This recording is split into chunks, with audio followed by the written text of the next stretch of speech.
Hey guys, so first of all, for this week, let me start off by commending the persons who have been very consistent, watching the videos day by day, every weekday. If you don't know, the video premieres at 3 o'clock.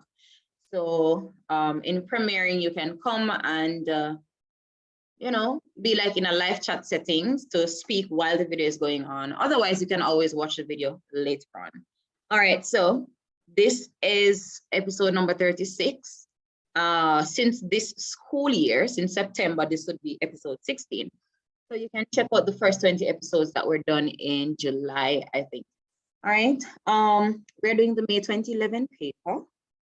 See that more of you have subscribed, and please share with your friends so that they too can be able to subscribe to the channel and get the updates daily. All right, also as you watch, share the videos with a friend as well. All right, so here we go. Today we are doing questions, questions 46 to 48. And here we go. All right, number 46 says, which of the following represents the equation of a straight line? Now, the basic format in which the equation of a straight line is usually presented is like this. Y equals mx plus c, where m and c, those are real numbers, right? And of course, we can clearly see this in one of the options in particular.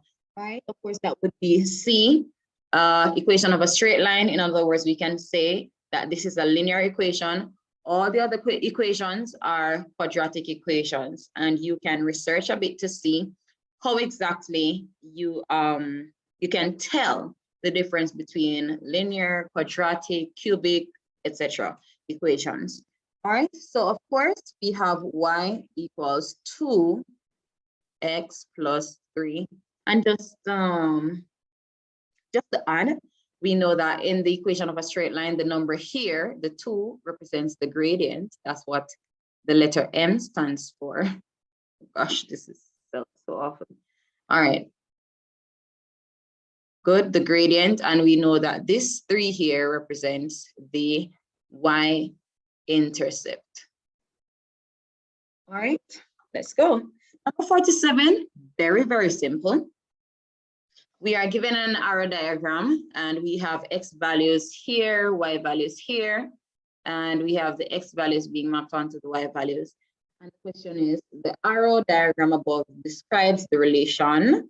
And of course, you can start looking at the numbers, start looking at the diagram without looking at the answers yet, and see if you can come up with any way in which the x values can be related to the y values. All right. Otherwise, you're going to be testing your options. All right. Is every x value, so the first one says x is a factor of y. So we need to test if all these x values are factors of the y values that they are mapped to. Is 2 a factor of 8?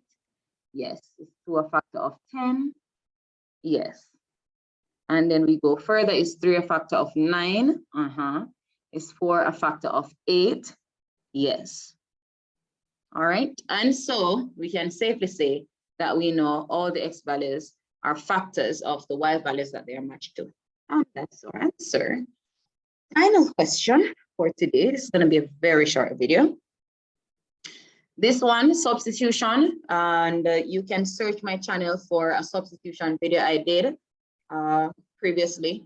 A lot of CXC substitution questions and the whole principle of substitution, etc. All right, here we go. This says, so we're dealing with a function, f of x equals 2x squared minus 1. F of x equals 2x squared minus 1. And you can practice to show your workings because these questions usually come on paper 2 exams as well. We're supposed to find f of a -3. Now, in writing this down, you realize that I write this directly below the original. So f of -3 means that I'm going to be using -3 to replace x. I have put both of them in a box so you can see it. All right, f of -3. All right, and so it means that anywhere in this expression on this side, I see x, I am going to put -3. So it's 2 times -3 squared minus 1.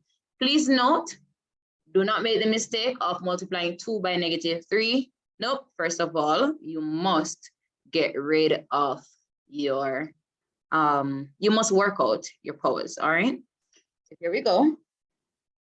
-3 squared would have been 9. So now we have 2 times 9 minus 1. 2 9s, 18 minus 1, and that would give us 17. All right, so we're off to a short start for this week, and I hope that you will tune in for the other 4 videos. This is the final set of videos for this year as it pertains to the 3-a-day multiple choice CSET questions. All right, and of course, I will have more of these kind of episodes coming out in the new school year. Sorry, in 2022. All right. So it is goodbye today from DG Makes Math Easy. This is the end of episode 36, and I will see you tomorrow for episode 37.